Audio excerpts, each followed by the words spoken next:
पतिदेव मेरे पास आकर कहता है, शेरलिन शेरलिन मेरी पत्नी को माफ कर दो, राखी तो सरफिरी है, वो इस तरह बात करती है, आपको तो पता है ना, वो सरफिरी है, उसको माफ कर दो। अरे अगर वो सरफिरी है तो क्या इसका ये मतलब है कि वो किसी भी महिला की इज्जत की धज्जियां उड़ा सकती है? ये क्या बात है? मैंने आदिल से कहा, आदिल जाओ और अपनी पत्नी को समझाओ कि उसने जो कांड किए हैं वो कोई मामूली कांड नहीं है। उसकी इन हरकतों पर आईटी एक्ट 67 और 67A की धाराएं लागू होती हैं। शर्लिन, किस तरह की उम्मीद है पुलिस स्टेशन से, किस तरह की कार्रवाई की उम्मीद है, बताना चाहोगे? क्या कुछ बातचीत हो रही है? अगर जी, मैंने कुछ देर पहले हमारे सीनियर इंस्पेक्टर से बात की। मैंने पूछा, सर क्या होने वाला है, आप प्लीज़ बताइए, क्या आप किसी दबाव में आकर राखी सावंत को छोड़ देंगे? उन्होंने कहा कि नहीं, हम कानून का पालन करेंगे। इस समय पूछताछ जारी है, उसका फ़ोन जब्त कर रहे हैं और कुछ देर बाद हम ये तय करेंगे कि अगला कदम हमारा क्या होगा।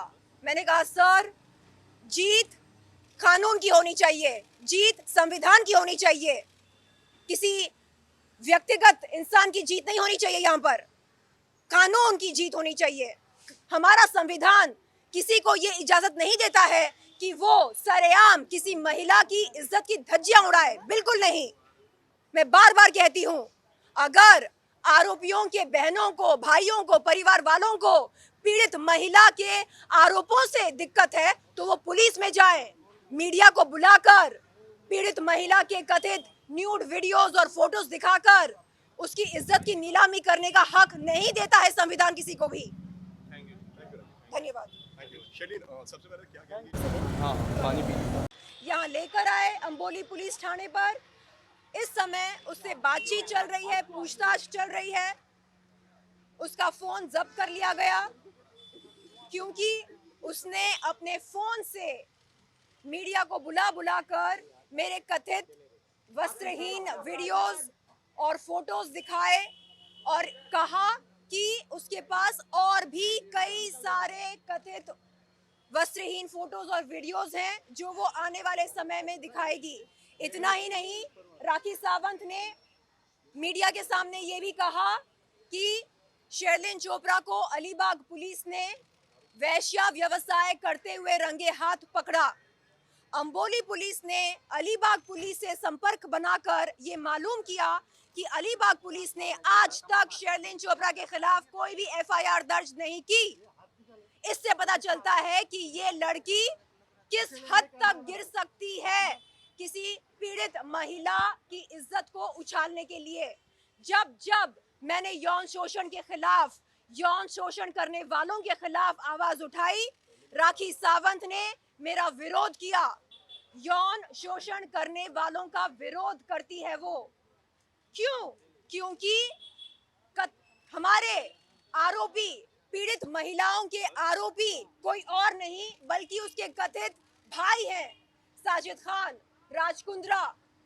इन आरोपियों को वो अपना भाई मानती है और जब जब हम यौन शोषण के खिलाफ आवाज उठाते हैं, वो हमारी विश्वसनीयता को और अखंडता को घटाने के लिए, तोड़ने के लिए चली आती है मीडिया के सामने ये बोलने के लिए कि अरे अरे अरे, ये तो वही शेरलिन चोपड़ा है ना जिसने ये वीडियो किया, जिसने ये फोटो शूट कराया। ओहो, चली आई ये लड़की मेरे भाइयों पर आरोप लगाने, लांछन लगाने।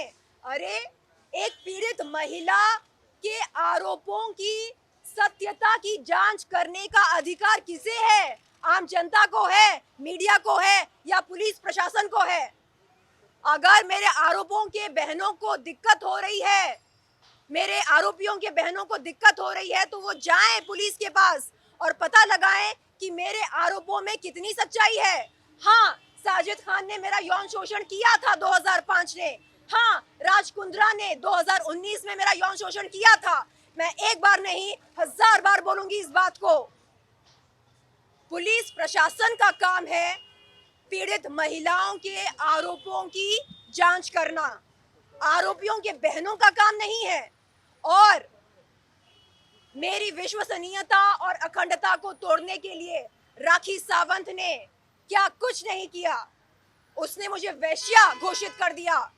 उसने मीडिया को बुला बुलाकर मेरे कथित न्यूड वस्त्रहीन फोटोज और वीडियोस दिखाए।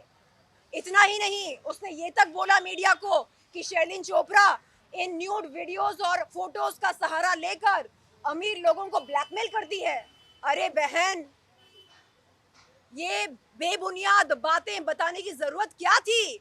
मेरा कसूर क्या था? इतना ही था ना कि मैंने तेरे कथित भाई साजिद खान और कथित भाई राज कुंद्रा के खिलाफ आवाज उठाई।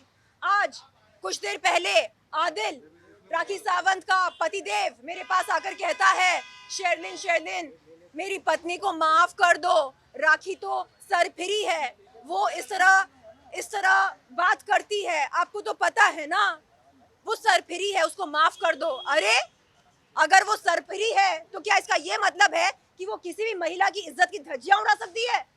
ये क्या बात है? मैंने आदिल से कहा, आदिल जाओ और अपनी पत्नी को समझाओ कि उसने जो कांड किए हैं वो कोई मामूली कांड नहीं है। उसकी इन हरकतों पर आईटी एक्ट 67 और 67A की धाराएं लागू होती हैं। शर्लिन, किस तरह की उम्मीद है पुलिस स्टेशन से, किस तरह की कार्रवाई की उम्मीद है? आपको बताना चाहूँ कि आप कुछ बातचीत हो रही है अगर? जी, मैंने कुछ देर पहले हमारे सीनियर इंस्पेक्टर से बात की। मैंने पूछा, सर क्या होने वाला है, आप प्लीज़ बताइए, क्या आप किसी दबाव में आकर राखी सावंत को छोड़ देंगे? उन्होंने कहा कि नहीं, हम कानून का पालन करेंगे। इस समय पूछताछ जारी है, उसका फ़ोन जब्त कर रहे हैं और कुछ देर बाद हम ये तय करेंगे कि अगला कदम हमारा क्या होगा। मैंने कहा, सर जीत कानून की होनी चाहिए, जीत संविधान की होनी चाहिए, किसी व्यक्तिगत इंसान की जीत नहीं होनी चाहिए। यहाँ पर कानून की जीत होनी चाहिए। हमारा संविधान किसी को ये इजाजत नहीं देता है कि वो सरेआम किसी महिला की इज्जत की धज्जियां उड़ाए, बिल्कुल नहीं। मैं बार बार कहती हूँ, अगर आरोपियों के बहनों को, भाइयों को, परिवार वालों को पीड़ित महिला के आरोपों से दिक्कत है तो वो पुलिस में जाए। मीडिया को बुलाकर पीड़ित महिला के कथित न्यूड वीडियोस और फोटोज दिखाकर उसकी इज्जत की नीलामी करने का हक नहीं देता है संविधान किसी को भी। Thank you. धन्यवाद। शर्लिन, सबसे पहले क्या कहेंगे? हाँ, पानी पी